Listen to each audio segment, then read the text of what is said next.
The 45th and 47th President of the United States, Donald J. Trump.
Thank you very much. Thank you very much. What a place. I've been here before. We spoke with you before.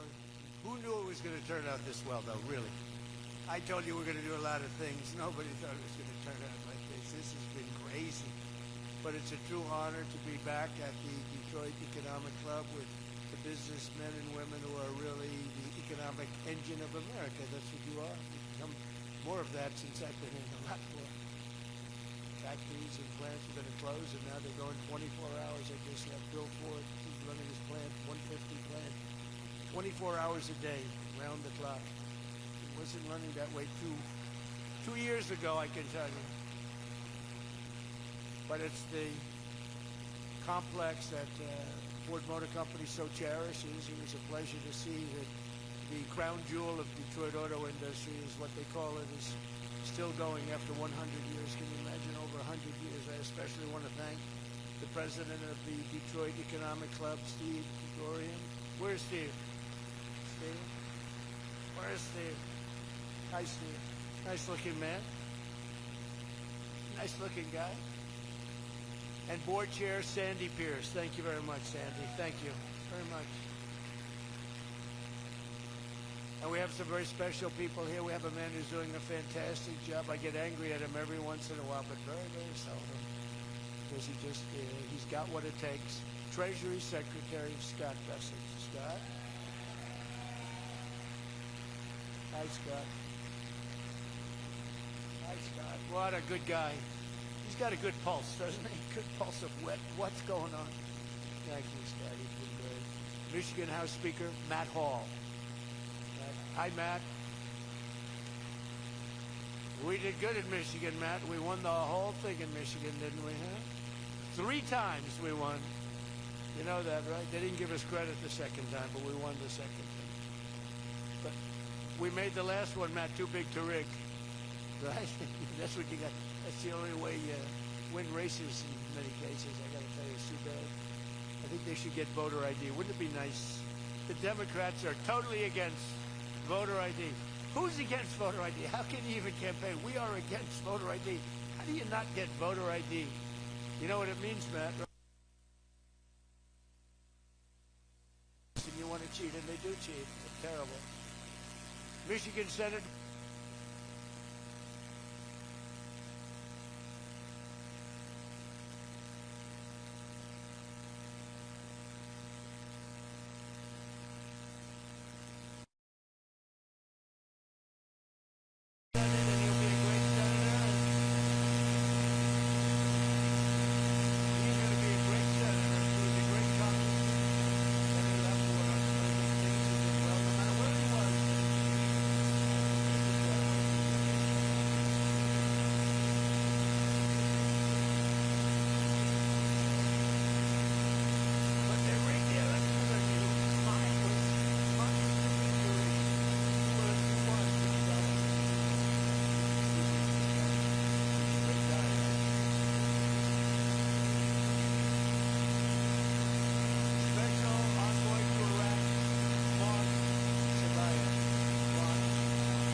They said I didn't win the popular vote, but I won the electoral college. So they always said, well, he didn't win. This is the way I got it. While he didn't win the popular vote, he won the electoral college. So this is the way I was introduced. And we won the popular vote by a lot. By a lot. So they can't say that crap anymore. And the thing that was most impressive, we won 86% of all counties in America. 2,000.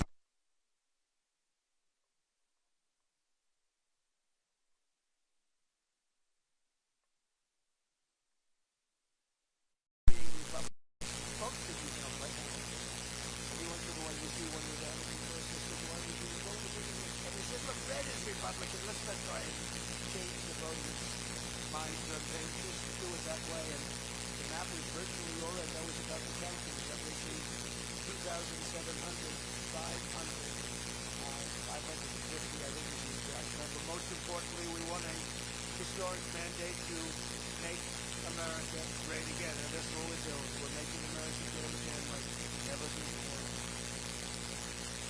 And now, after less than 12 months in office, this is the easiest thing for me. That's really big. And all I'm doing is viewing of what the hell was done. Even Venezuela wasn't too bad, was it, huh?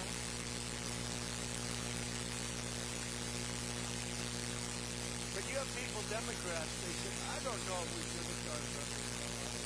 Anybody that says that hates our country. That was as flawless an attack as it has ever been. And they asked us to help them. 50 million barrels of oil.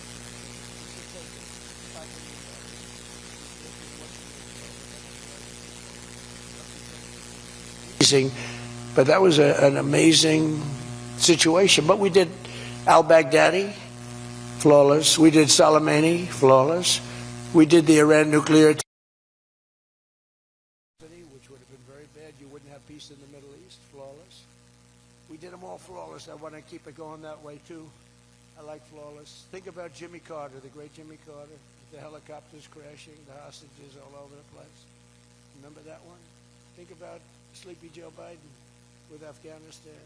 What a disaster. The most embarrassing day in the history of our country, in my opinion. Real dope.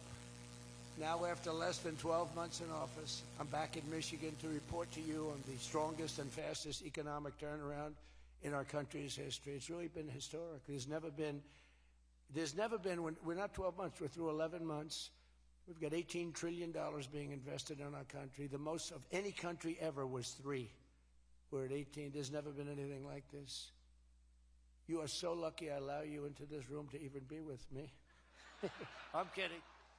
I'm kidding. The fake news will say, Donald Trump thinks he's hot stuff. Right now I'm feeling pretty good, though, I will say. Oh, you're so lucky to be here. Under our administration, growth is exploding, productivity is soaring, investment is booming, incomes are rising, inflation is defeated, America is respected again like never before, and other than that, we're not doing that well. Now think of all those things I just said. Every single, inflation down, growth at an all-time high, stock market every day, 48 days in a row, 48 days during the course of 11 months, we hit a new high on the stock market, all of them. 1 year ago, we were a dead country. Now we are the hottest country anywhere in the world. That was said to me by many leaders. By almost every metric, we have quickly gone from the worst numbers on record to the best and strongest numbers, the most dynamic numbers, and an economy that is far ahead of even my optimistic. I had a very optimistic schedule, I thought. I didn't think it was, but people said it was very optimistic. Turns out to be very pessimistic by compared to what we've done. But we'll go down as the greatest in history, greatest first year in history nobody's ever had, just based on the numbers, based only on the numbers, not based on me, based only on the numbers, because, you know, you get these guys like the governor of California likes to say how well he's doing. California's doing horrendously, but he says how well. We base it on numbers. There's never been numbers like this. Through 4 long years before I took office, crooked Joe Biden and his allies in Congress inflicted the economic nightmare known as stagflation. How many times have you heard the word? We hit it with Joe. We hit everything. What a disaster. Meaning low growth and high inflation. How does that work? Not good. So you have lousy growth and high inflation. In fact, it's the lowest growth ever and the worst inflation in the history of our country. That is really tantamount to not having a good 4 years, right? In other words, Sleepy Joe and the people that ran the auto pen were a complete and total disaster for our nation. They were a disaster for our nation. Had they won the election less than 1 year ago, we would have been, as I've often said, Venezuela on steroids. Now I'm Venezuela's biggest fan. We're working with them, but they came down from a very high number to a disaster, a disaster. And we would have been Venezuela on steroids, and we're bringing Venezuela back, and we're going to be great for Venezuela, great for our country. We're taking in, as I said, millions and millions of barrels of oil, and now they're coming in initially on a daily basis, 50 million, and values of over $5 billion. That's in one day. Just think of it, the biggest ships in the world can take 1 million barrels. The biggest ships in the world take 1 million. We have 50 million barrels. We need 50 of the biggest ships in the world just to get it out. We're bringing it in to be refined. It's an incredible feeling. It's great. Winning is a good thing. We're going to work with Venezuela. We'll make that country very strong again. We'll get oil prices down even further. We have it down at about a 6-year low, 7-year low, but we're going to get it down further. Joe Biden gave us a colossal stagflation catastrophe, but my administration's rapidly and very decisively ended that. We have quickly achieved the exact opposite of stagflation, almost no inflation and super high growth. So we have the highest growth we've ever had. Think of that. The highest growth we've ever had, and we've only been there 11 months. Think of what we can do for the rest of it. But do we have wood around here? I want to knock on a little wood. They have one little, everything's plastic nowadays. It's very tough. Now we have the greatest growth, and we have inflation way, way down. But we inherited terrible growth, and we inherited the worst inflation in the history of our country. The fake news would say 49 years. So when I say the history, they give me a lot of time, but I believe it's the history. But let's say 49 years. Would you say 49 years is okay, right? It's pretty bad. What do you think, Mr. Senator, Mr. Future Senator? I'd say 49. What sounds worse, 49 years or history? I think 49 years almost sounds worse. Maybe I'll just use it and I won't argue with these people. As of this morning, core inflation for the past 3 months has been just 1.6%. The numbers were just announced just before I came on stage. And GDP is smashing expectations with the fastest growth for this country in many years. The fourth quarter is projected at 5.4%, and that's despite the Democrat shutdown where we lost at least 1.5 points. The Democrat shutdown, we would have had close to 7. Think of that, close to 7. They were projecting to. The fakers were projecting to. And if we keep deregulating and adding more capacity, like I saw today at Ford, and if we don't raise interest rates every time good news is mentioned. In the old days, I'm probably old. I used to be up at these lecterns and I'd say, I'm younger than pretty much everybody in the room. Now I say I'm older than pretty much everybody in the room. I like it the other way better, actually. But you're too young. But in the old days, when you had good numbers, interest rates would go down. When you had good numbers, the market would go through the roof. That's the way we're going to make it again. That's the old-fashioned way. That's the right way. Today, if you announce great numbers, they raise interest rates to try and kill it. So you can never really have the kind of rally you should have. What happens and what we want, we're going to have a lot of great months, a lot of great quarters. I want the market to go up. You announce unbelievable numbers and the market goes down because they know you're going to do everything possible. In the Fed, we have a real stiff in the Fed, but that's for another day. But they raise rates. So everyone says, oh, they announced great numbers. It's great, great, great. And the market goes down because they immediately raise rates. No. When the market goes up, they should lower rates. You want to see 20% and 25%? You want to see what we can do? We've got to go back to an old standard. When there's good news, the market should go up, not go down. Does that make sense to everybody? And that's the way it used to be for most of the time. That's the way you make a country great. But our growth potential is unlimited and could be much higher if we went back to sanity. We're not doing it anymore. We're talking about the head of the Fed, and I want somebody that when the market is doing great, interest rates can go down because our country becomes stronger. See, you view it differently. Our country becomes stronger, and therefore interest rates should go down, not up. They kill every rally. If it's, no matter who, it's beyond me as president, it's no matter who's president. You have a good quarter, and they want to kill it because they're so petrified of inflation. And growth and inflation don't necessarily go hand in hand. You can have growth and very low inflation. In fact, oftentimes growth is good for low inflation. So we're going to work on that, Scott, right? I think we're going to work on that very hard. I mean it so strongly, it's sickening. We announce good numbers, and we see the stock market drops 300 points. I say, what the hell is going on? Do you agree with me? It should be just the opposite. All right, Scott agrees, so I'm very happy about this. That means if he didn't agree, I wouldn't do it. But we're already growing double, triple, and even quadruple the speed of almost every other major economy on Earth. We're the #1 economy on Earth, too. And the results are in, and the Trump economic boom is officially begun. It's really begun almost from the beginning. It almost begun, if you look at it, really from November 5th. On another metric, just before the election, it was almost impossible to get people to join the military. We had the worst enlistment in the history of our country, the worst. You couldn't get people for the Army, the Navy, the Air Force, the Marines, Space Force, the Coast Guard. You couldn't get people. And since right after the election, but especially since after January 20th when we took office, we have now the strongest enlistment we've ever had in the history of our country. We've never enlisted people so quickly, so easily. And we enlist by merit now. We won a Supreme Court case that said you hire by merit. You go to college now by merit. Everything's by merit. Our country became great because of merit. And we have done some job. But think of it, a year and a half ago, we had the worst enlistment in history, and now we have the best enlistment. Things like that don't happen. You might go from the bad enlistment to okay, but you don't go from the worst in history to the best in history. But that's what we've done, every one of them. And that includes police and firefighters. It was very hard to get police. It was very hard to get firefighters, and now everybody wants those jobs. In 4 years of Biden, they secured less than $1 trillion of new investment in the United States. So 4 years, less than $1 trillion. In less than 1 year, I've secured commitments for over $18 trillion from all over the world, the most ever for any country.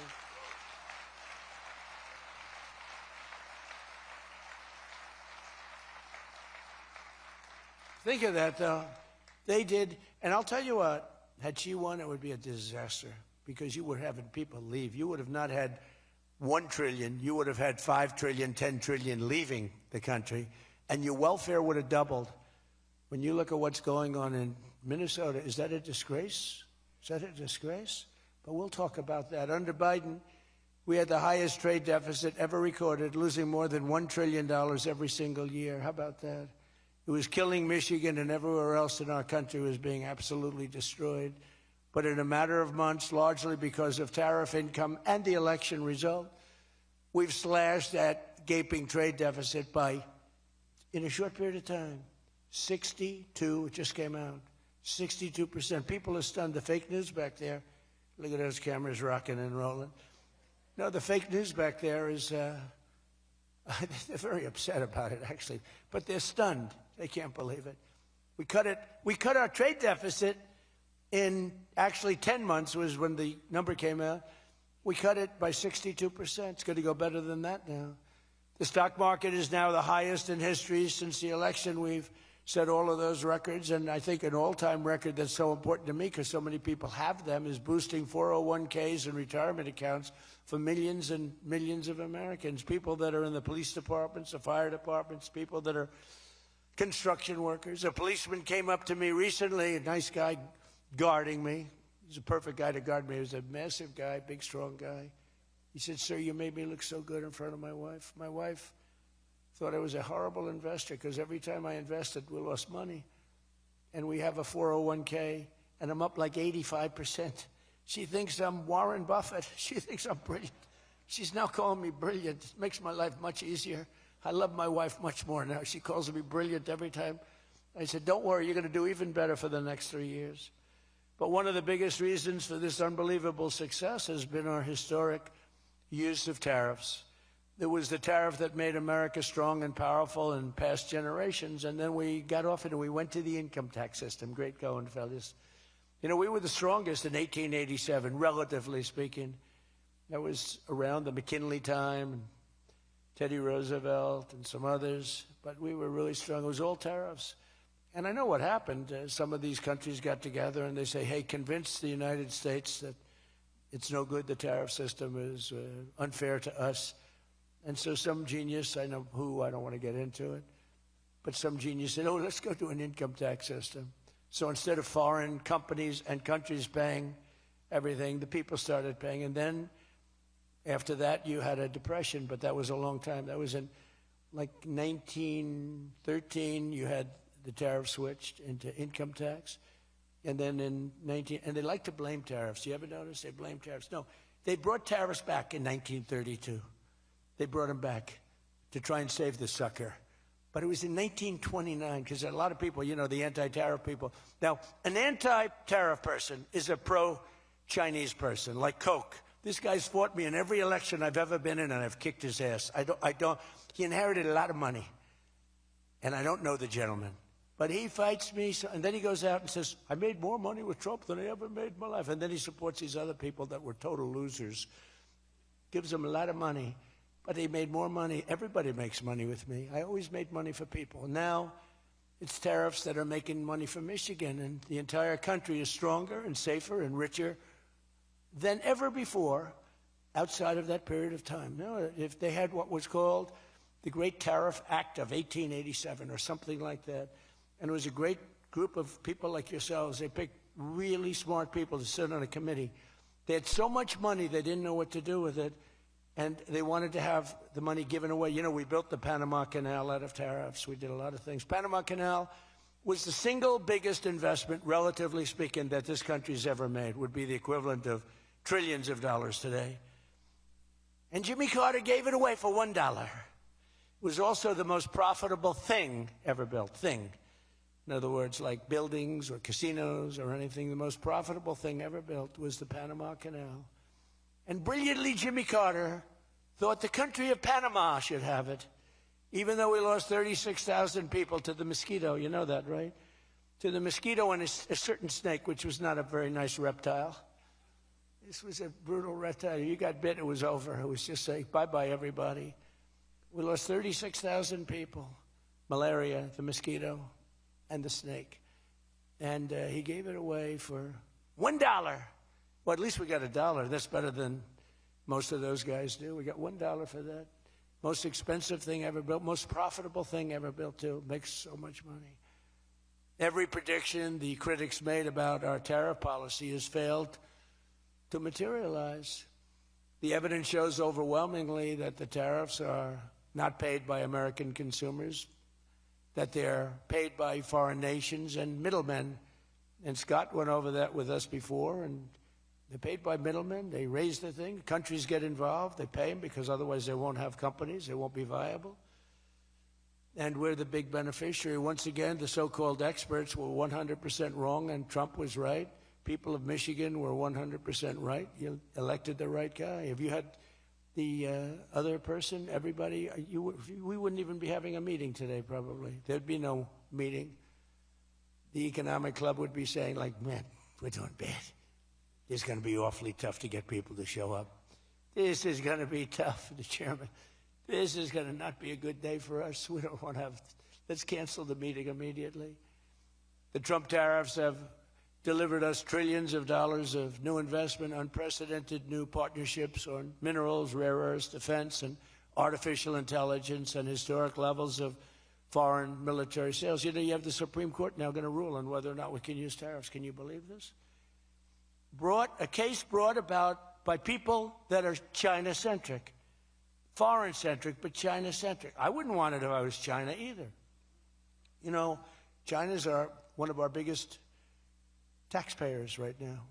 China, would you ever believe you'd hear that? And they've been great. My relationship with President Xi has been great. But we have a group that's foreign-centric, China-centric, suing, and we'll figure something out if we don't win. But we should win. I mean, we should win. So great for national security. I ended 8 wars. Think of that. 8 wars. And without trade and tariffs, you wouldn't have been able to end any of them. But they brought hundreds of billions of dollars pouring into the United States Treasury, helped curb inflation, and helped cut the federal budget deficit by a staggering 27%, and that's only for a short period of time. The number's much bigger than that when you add in the full year. And I've told people I got into a lot of trouble because of the fake news back there. I told people, I said, tariff is my favorite word. I said, my favorite word of every word is tariff. I've loved it for 40 years. I came here many years ago. Remember, they said I didn't come here. Then they found out I did. I got an award in Detroit, in Michigan, many years ago, and still have it. They said it never happened. It did happen, turned out. I didn't notice any apology. But all I did was talk about you're losing your car industry. This was long before I ran for politics. They said you're losing.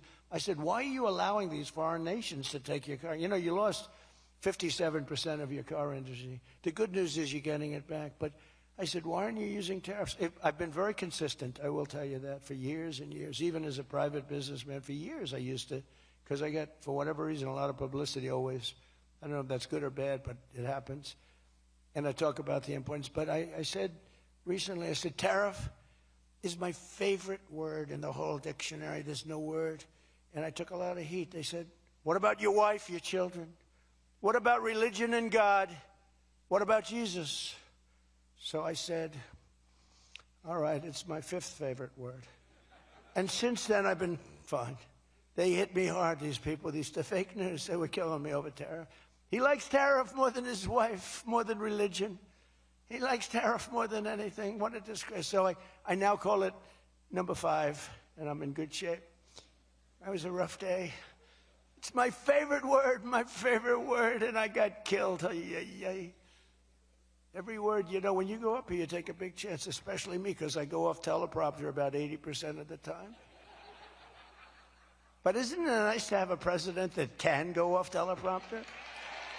When you think? Remember the speeches Joe would make? First of all, they'd last a matter of seconds, you know. Thank you very much. You ever notice Joe would always cough before a speech? State of the Union, he gets,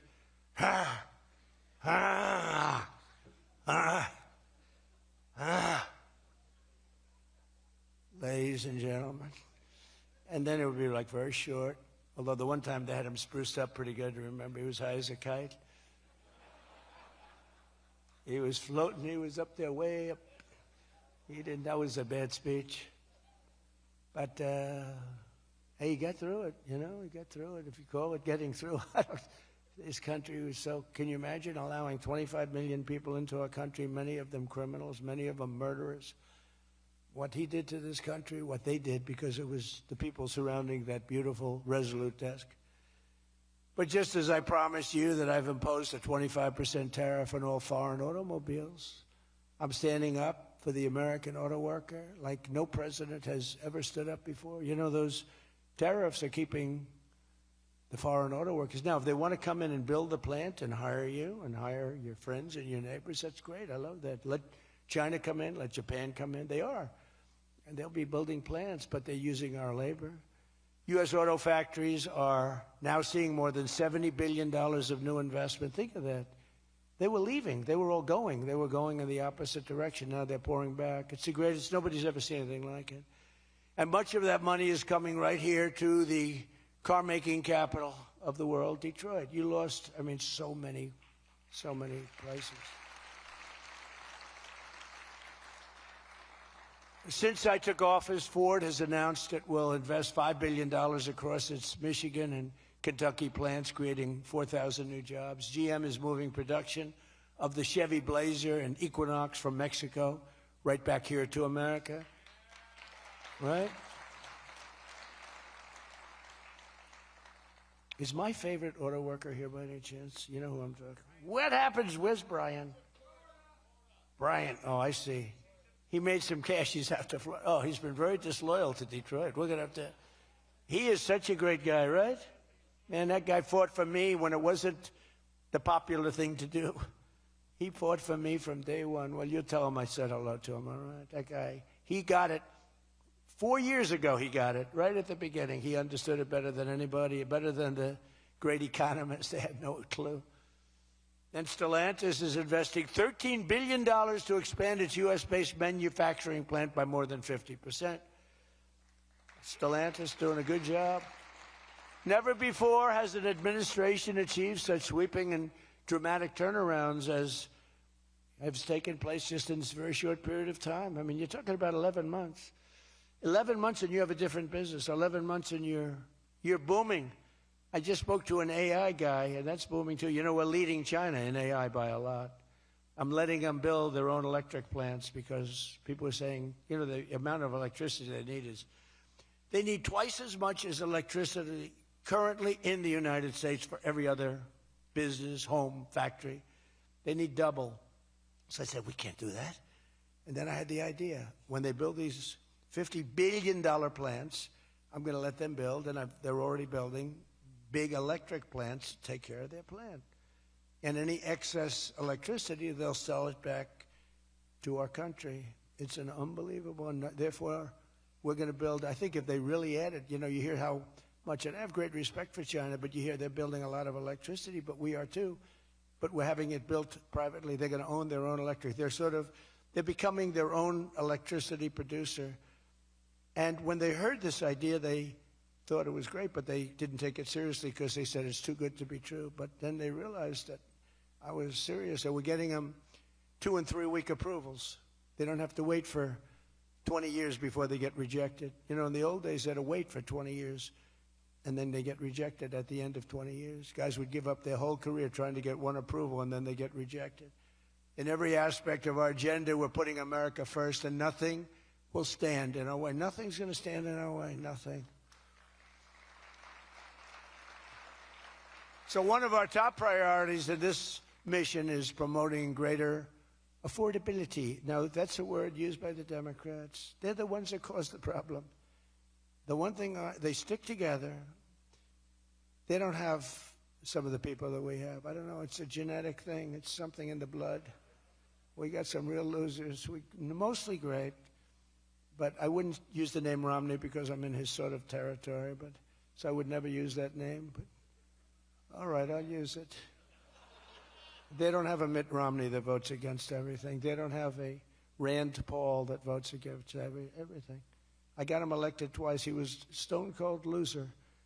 I went to Kentucky where I won by a lot. I did a rally for him. Then I did another rally. He won. Then I went the second time. He won. Then he votes against all the time. It's just crazy. I don't get it. Then you have Lisa Murkowski and you have Susan Collins. Disasters. And you had a gentleman from Indiana that I don't believe it, Todd Young, he voted against. And you'd say, why are you voting against? They can't give you an answer. They're unable to give you an answer. It's like, why are they against the attack on Venezuela? They're against the attack after they found out it was the most successful attack, probably the most talented, most brilliant tactically attack that we've had maybe in 100 years. And they're against it. Why? It's one thing if the attack failed. I'd probably do that too, a change. I'd be in favor. Then if it failed, I'd say, I told them not to do it. That's what they do. But here we have one of the most successful attacks ever, and they find a way to be against it. It's pretty amazing. But it's a shame, and we have some others, but not many. We have a great party, but we have people, the Democrats, whether you like them or not, they stick together like glue. They have horrible policy. Thank God they have horrible policy, because they're smart, they're evil, they're vicious, but they're bad policy. For instance, you could be a genius and try selling men playing in women's sport. You could be a genius, try selling transgender for everybody, open borders, let the world come in, let the world's prison population come into the United States, including all of the murders, 11,888. That's what we're trying to get out of Chicago and Minnesota and these places. So they stick together, which I admire because I'm a very loyal person, but they have horrible policy. Can you imagine if they had good policy? They were on this morning talking to all the reasons that men should be playing in women's sports. They had a football guy there, flag football. This guy was like 6'6". He weighed 290 pounds with zero body fat. And they had a few young women. They were the size of his leg. He wouldn't have had to run. He could have just walked. They couldn't have done a thing about it. 10 of them would have to jump on him that wouldn't have had any impact. I don't think he would have been like a fly. It's so ridiculous. It's so demeaning to women. It's so demeaning. Look at the weightlifting records. I mean, the record got beaten by 112 pounds, a record that stood for 18 years. 1 ounce they'd put on, stood for 18 years. Guy comes along who was a poor lifter as a man. He was at the lower portion of the class. Comes along and broke the record by 112 pounds. Think of that. They've fought for years to beat that record. How about the swimming records? I mean, you can go to sleep during the time the man comes in and the woman. You can go take a nap for a little while.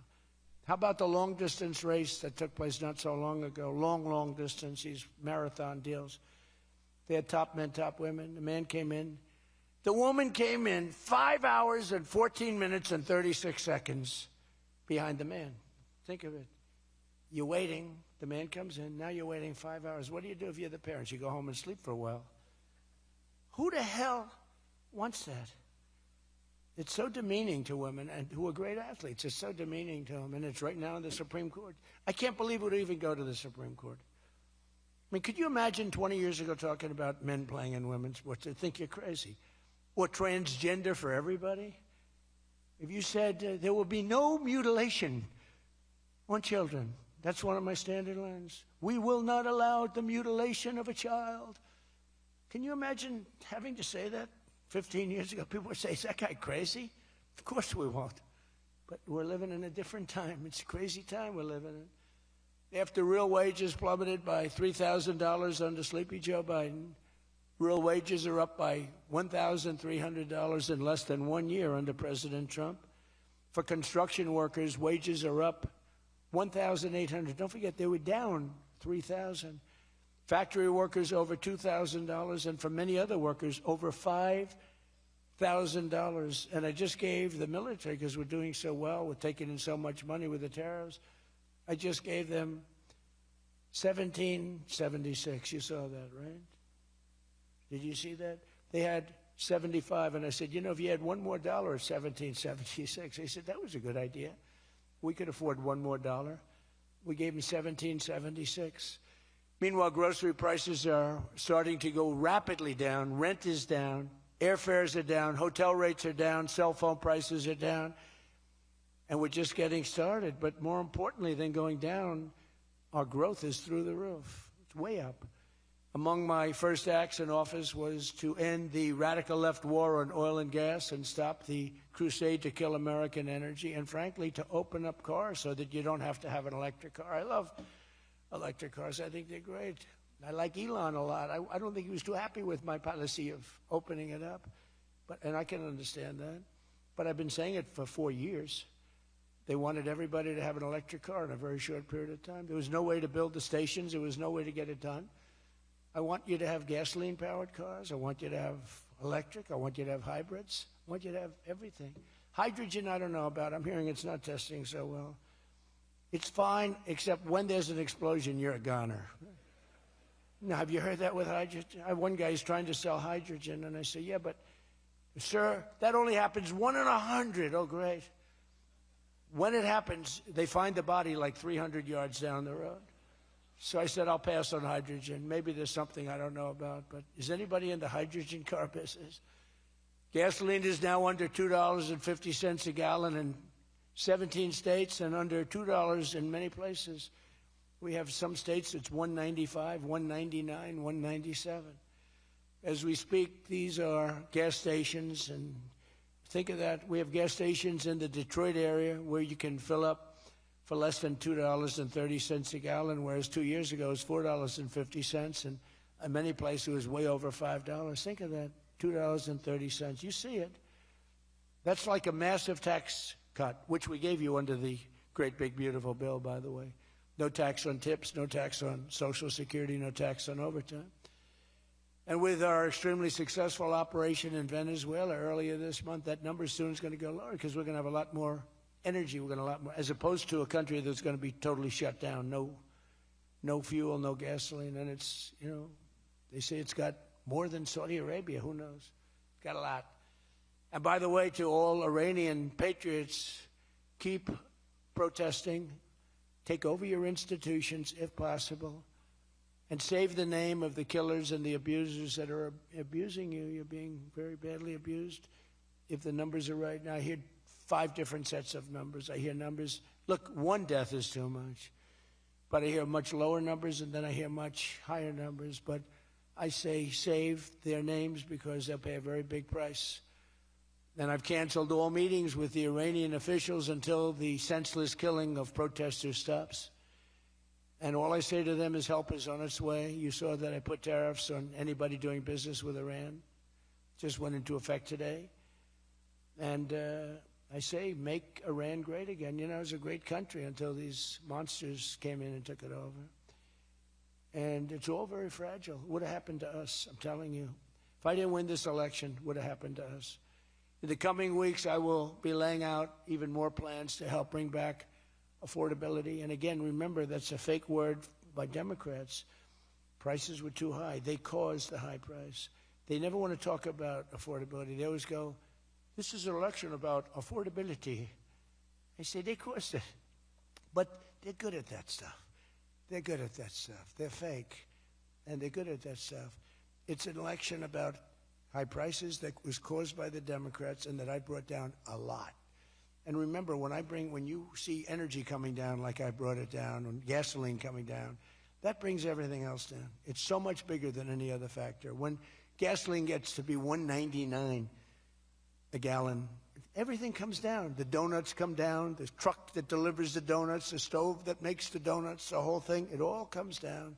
And it's coming down much faster than anybody can even believe. And remember, though, I always say, because, you know, normally when that goes down, the world comes down. That's the bad way of bringing it down. Our growth is through the roof. So I always want to say that whenever I say prices are coming down, but our growth is going way up. Two beautiful events, the exact opposite of the Biden administration. As part of those efforts at Davos next week, I'm going to provide much more detail about our housing policies so that every American who wants to own a home will be able to afford one. We have some great things happening with housing, as you know. You saw the $200 billion buy-in on bonds and mortgages.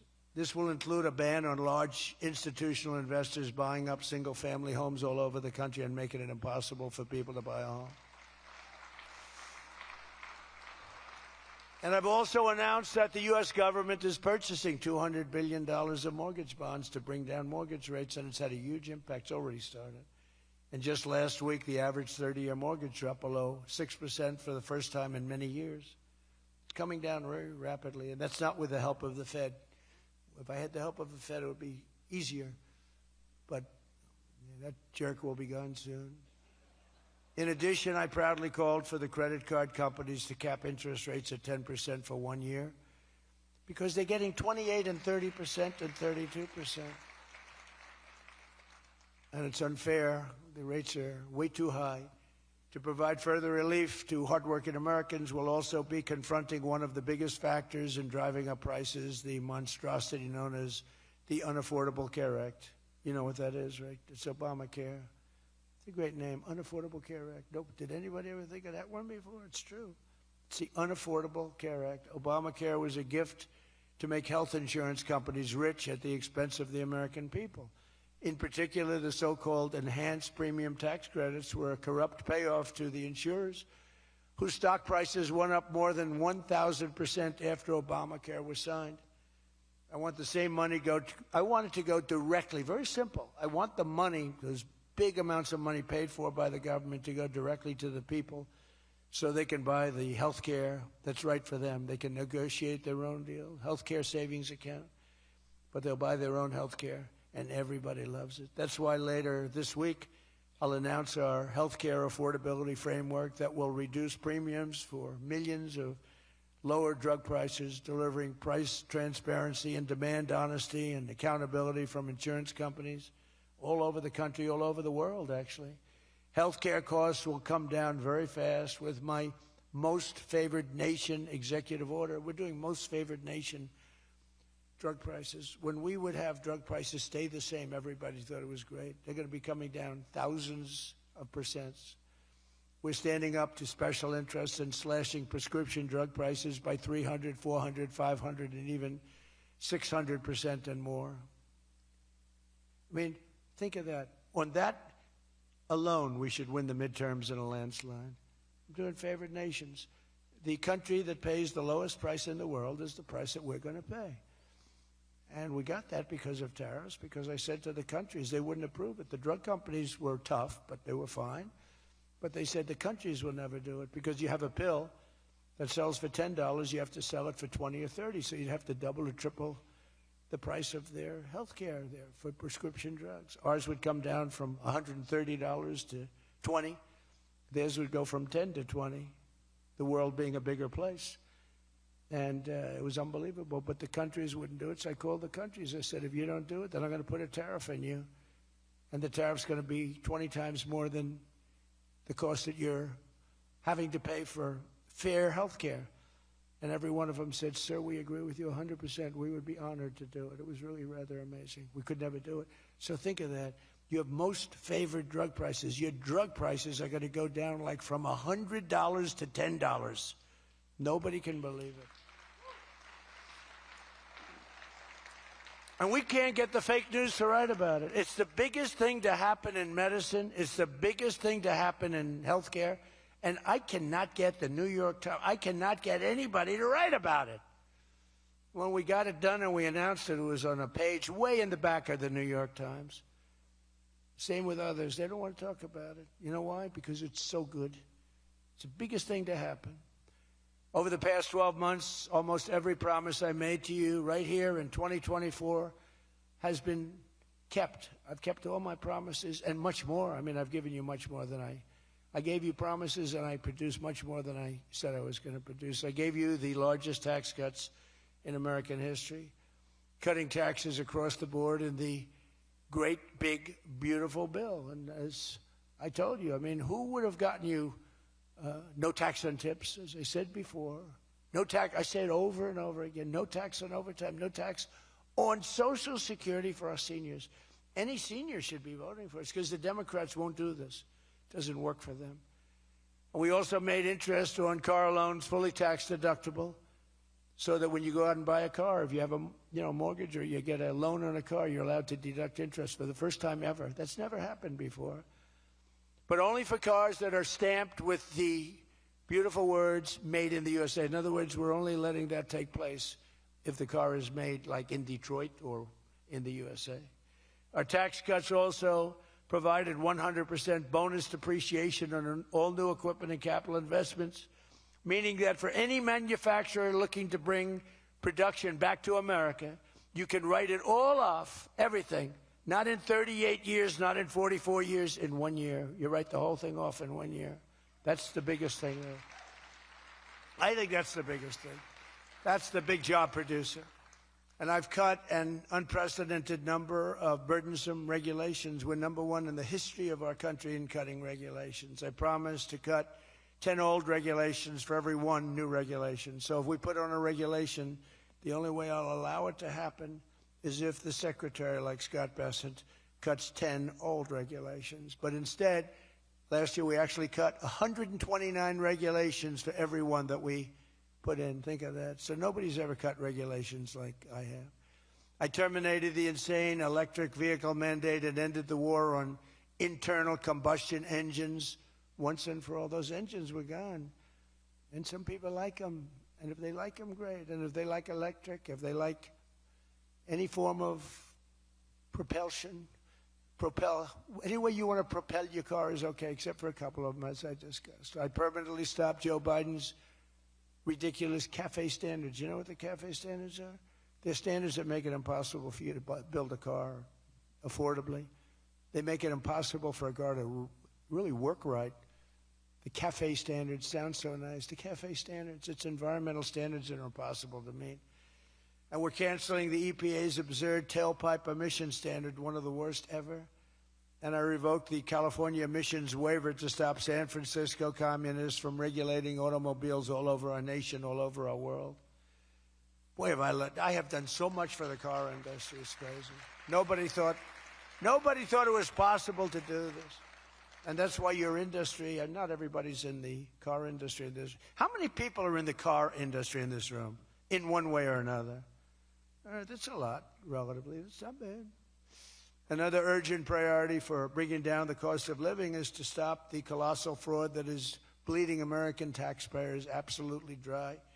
The fraud being committed by the Somali population in Minnesota. Have you heard of them? They're lovely people. Is monumental. And California, Illinois, New York, and others are just as bad. Our country has been losing over $500 billion to fraud every single year, but those days are over. We have the best group you've ever seen assembled going after fraud. In Minnesota, we're cracking down on the Somali scams, ending the brazen and shameless theft of taxpayer dollars. Well, it's going on in Maine, too, with Somalis. You know, and they don't take our ships anymore. You know why? We hit them with the same missile that we used to hit the drug dealers coming in with the boats. You know, we have drugs coming in by sea down 97%. You've seen that? 97%. And we're trying we're really trying hard to find out who the hell is the other 3%. But we have them down 97%. And we're going to start hitting them by land, too. The hard part is done. By sea, nobody's coming. It hasn't been great for the fishing industry, however. Those that have a fishing boat, they're having a hard time getting customers. But you can't have everything. Nobody wants to go on boats. Nobody wants to go like 25 miles an hour. When you see a boat with 5 engines on the back of it going 65 miles an hour, and it's loaded up with hundreds of bags that you see cellophane with white, typically it's not fishing. How about the couple of submarines we took down? We took out 2 submarines, and the Democrats say they were fishing. No, they were submarines. They were actually, they build a very fast, it's a drug-carrying submarine. They have a lot of money. And we took them out, and the Democrats claimed that they were fishing. We shouldn't ruin people's beautiful fishing journey. It's unbelievable what we have to go through. It's really a shame, actually. We froze it all, children's payments to those states that we're talking about, and we will now require proof of attendance in order to receive federal funding for child care or any of that. How about all these child care places in Minnesota where there is no children? They go there, they get paid millions and millions of dollars. The biggest operation in all of Minnesota had no children. And we pay millions of dollars. They're scammers. They're scammers. They always will be. And we're getting them out, and we're not going to pay them. We're not going to pay Minnesota. Right, Scott? We're not paying Minnesota any more money for that, any of that crap. It's a big scam. It's a giant scam run by an incompetent, crooked governor. He's an incompetent, crooked guy. And also we're freezing any and all welfare payments going to illegal immigrants that will start effective immediately. So when illegals come into California, Gavin Newsom, they come into California, and they send us bills for people coming in. We're not paying it. So we're working on that very strongly. Just don't pay it. As Nancy Reagan would say, just say no. Remember Nancy Reagan? Just say no to drugs. It's a little more difficult than that, I guess, right? But just say no. Additionally, from this moment forward, if you're on public assistance like almost all Somalis are, did you see where 94% of them are on public assistance? You can't wire money out of the country back to your bank account from where you came. But more importantly, we probably aren't even going to give them the money anymore, the money going to them, because of the tremendous abuse and probably illegality being perpetrated on our country. We're not going to give them the money. We're not giving them the money. It's massive numbers of people are scamming our country. You know, they came from a place with nothing, and they come here and they drive around in Mercedes-Benz. You know, the Mercedes-Benz dealers do well in that area of Minnesota. Can you believe it? They have nothing. They get welfare payments, and they have Mercedes-Benzes. It angers me so much, but we're going to straighten out our country. This was done under Biden and Obama, very much under Obama. It all started under Obama. And we just can't. We've got a great country. We're not going to screw it up. But this was one of the great scams ever. They have the same thing, Somali in Maine.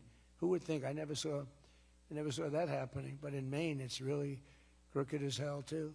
But it's not just Somali. It is them, but it's not just. There are many other places, many other people. The whole country, if we stop this fraud, this massive fraud, we're going to have a balanced budget. That's how much money you're talking. We'll have a balanced budget without all the growth I'm talking about. And then you add the growth, we got one hell of a country. We're giving 90-day notices to places like California, Scott. Right away, we're going to send out that notice. Who would bill the federal government as people poured into the state to send those people back, because no country can afford to do it. No country can afford to take in millions of people, pay for their education, their health care, their hospitals. You just can't do it. And we all have a heart. You can't do it. But many of those people are murderers.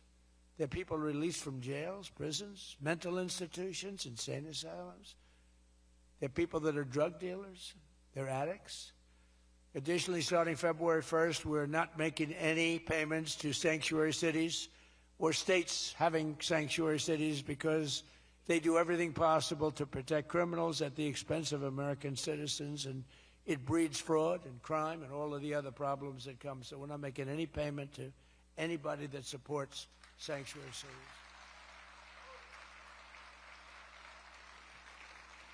We have also suspended nearly 8,000 SBA loans, Small Business Association loans, to suspected scammers in Minnesota, of which there are many. It's a great state. It was a great state. Now it's getting destroyed by that stupid governor. What a stupid guy he is. But he's a crook. I mean, he's an incompetent guy, but he's a crook. He allowed this to go. You can't have corruption on a scale that nobody's ever seen before, and you're sitting as a governor and you don't know what's going on. It's impossible, even though he's a stupid guy. We're investigating large-scale visa fraud And the Department of Justice has already charged nearly 100 people in criminal conspiracies in Minnesota. They're all over the place. Last week we announced that I'm creating a brand new division at the Department of Justice, a legal strike force led by a really tough, smart new Attorney General for fraud. He's a fantastic young guy. He's so impassioned to do this properly. We intend to imprison any fraudster, politician, or public official involved in these sick plots to loot and pillage our country. Think of that Ilan Omar. She lives in Somalia. They don't have a government. They don't have a military. They don't have police. They don't have anything. All they have is murder and robbing ships, bringing in ships, pirates. That's stopped. Same missile, ping. That's the end of them. It's amazing how that can stop corruption. Those missiles, they never miss, you know. The same one, exactly the same one. But think of it, she comes from a country with nothing, and she comes here and she tells us about our Constitution. I have a constitutional right to rip off the country. I guess she's a total scam artist. Anybody knows it. How do you let her get away with it? AOC +3. She was one of the three. They're all scammers.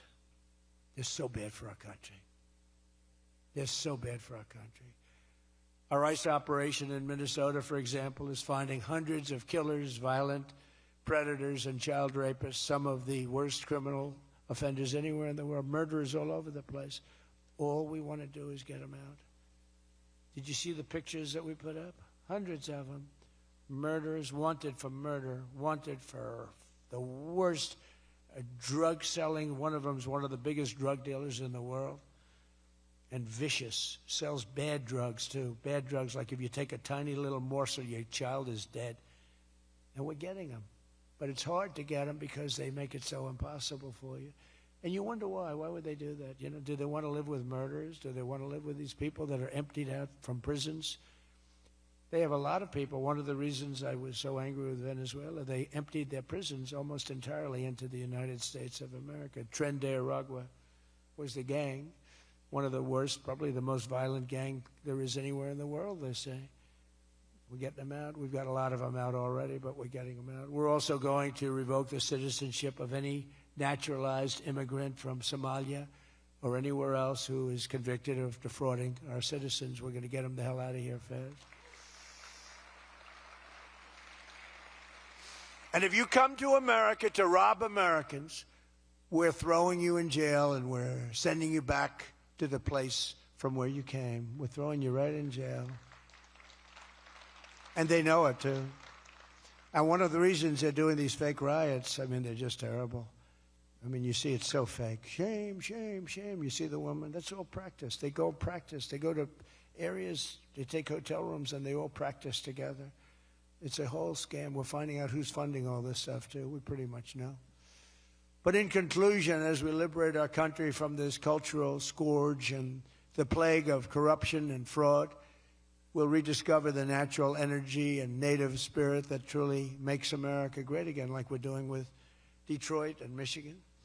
If we get rid of fraud and do our job properly on the trillions that are being extorted out of our country from corrupt and incompetent governors like Gavin Newsom, J.B. Pritzker, and Tim Walz, we will very soon have a balanced budget, and that's the kind of money that we're talking about. We're talking about massive amounts of money. Our country wasn't built by people who tried to lie and cheat and scam their way to success. It was built by legends like Henry Ford, Henry Dow, Thomas Edison, the Kellogg brothers, Alfred P. Sloan, the founder of General Motors, men who lifted up American workers and strengthened our nation beyond even belief. And we're doing the same exact thing right now. I think we're doing it even better. This is the fierce spirit of patriotic free enterprise that we're now unleashing once again. We are unleashing it like maybe never before. Together we have turned the page forever on the failed left-wing model that makes our America poor, desolate, and makes people feel sorry for us. That's what we had. We had a country where our leader was laughed at and our country was scorned. We had a country that was laughed at. They laughed at us. 2 years ago, they laughed at us. They thought we were fools. They thought we were stupid people. Now we're seeing that they're not the smart ones, we are. But we have a great America, and we're going to enrich it. And foreign nations, foreign migrants, criminal fraudsters, and corrupt politicians are not going to play a role anymore. They're going to be in jail. Under the Trump administration, we're reclaiming America's dignity, rebuilding America's wealth, and we're putting the productive, hardworking American citizen at the center of every single thing that we do. They were the ones that built America, and they will build it up again, and that's what they're doing at levels nobody thought was possible. So today, after less than 1 year, our border is secure. Remember, they talked about the border, how bad? In 3 weeks, I didn't go to Congress. I said, secure our border. And they did. Remember Biden, he said, I have to get approval from Congress. Had nothing to do with Congress, had to do with respect. Our spirit is restored.